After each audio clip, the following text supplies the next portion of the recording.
Hello, brothers and sisters in Christ. Bringing you another daily devotion from my back deck on this wonderfully beautiful day.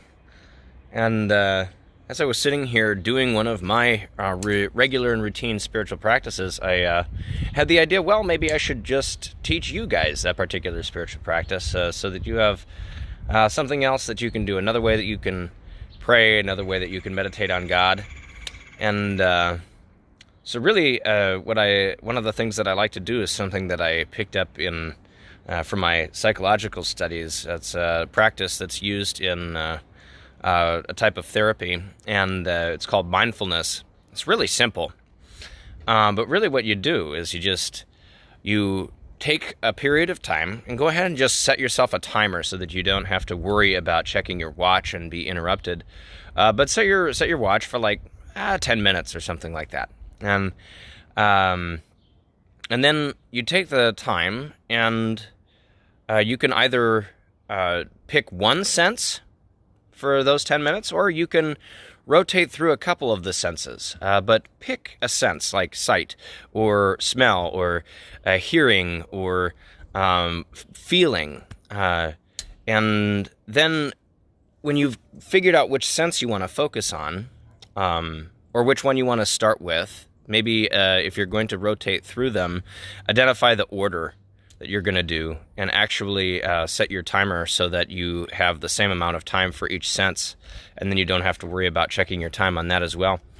But then really what you do is once you've picked your sense, you sit in a space and you focus on everything that you are sensing with that particular sense. So if you've picked sight, you just take the opportunity just to sit, to look around you and to see everything that you can see, and not think about it, but just notice things, like how far something is away, or the difference in the style and bark on the trees, or the different shades of color, and just notice them. Don't dwell on them. Just see what you see.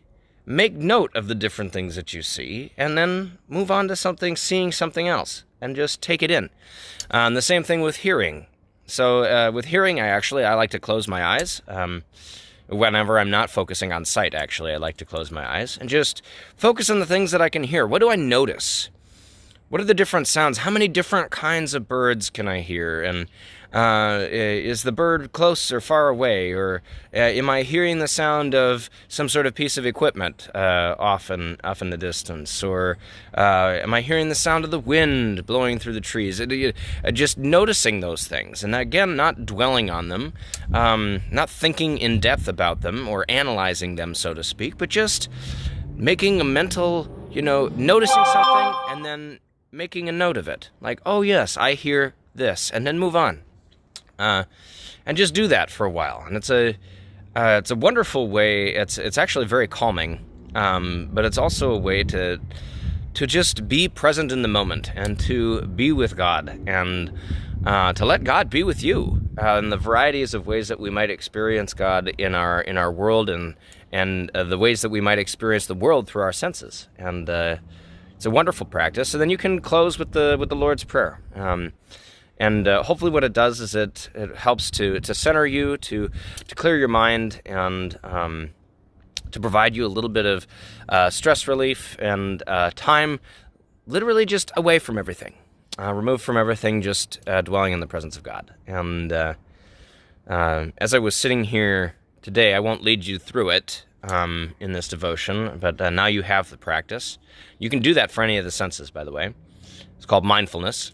But as I was sitting here and practicing that mindfulness today, and I was seeing some of the things that I noticed was some water pooled in the ravine down below in the backside of my house, and I noticed the different ways that different areas of my lawn were starting to turn green, and there are a couple of places where actually I can see some flowers starting to come up, and there's a vine that grows on one of the trees in my backyard that I noticed is starting to actually get some leaves, and as I was sitting here and listening, and I was hearing the sounds of many, many different kinds of birds that I wasn't analyzing, so I didn't count how many different kind of bird calls that I had. But as I was hearing that, and I could hear dogs barking in the background, and I could hear the wind just from time to time, at varying different speeds through the trees. And I was thinking about all of those different things are signs of life. Ways that life in the world is continuing in this time. And even the sounds of music from my neighbors across the way, or sounds of a car passing by on the road across the ravine, or even the annoying sound of some of the city's equipment dumping stuff in the ravine here in the back, was all signs to me that, and a reminder to me, that even though our normal pattern of life is disrupted right now, and life continues. Life around the world continues. And life will continue to continue. That's redundant. But life is going to go on. And we are going to enter into the season of spring, where things start to return to life. A reminder that even after periods of dormancy, that there is new life, there is resurrection. And so I've been thinking about that, and offer that to you, that actually, even though there are things about our time right now that really are unpleasant, the distancing, the difficulties with work, and inability to gather together, and all the other stresses and hardships that might be going through this.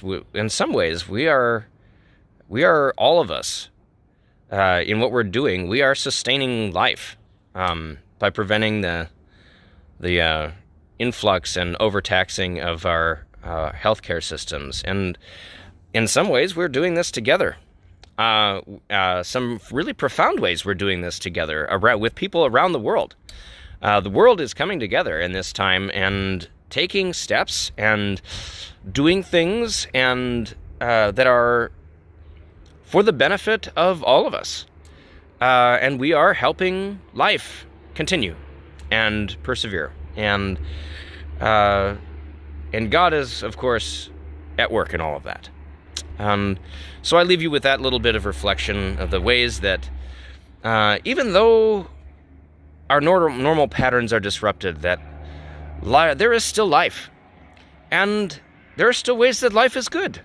And there are ways in the promises as we're entering into springtime and the time around us, that after periods of dormancy like we're currently in right now, there is always new life and resurrection. And so may God be with you this day. I hope that you take the opportunity to practice some of the mindfulness and to dwell in the moment and to be with God. Allow God to be with you. And I hope that you may have a wonderful and blessed day. May the peace of God, which surpasses all human understanding, keep and guard your hearts and minds in Christ Jesus, the resurrection and the life. Have a good day.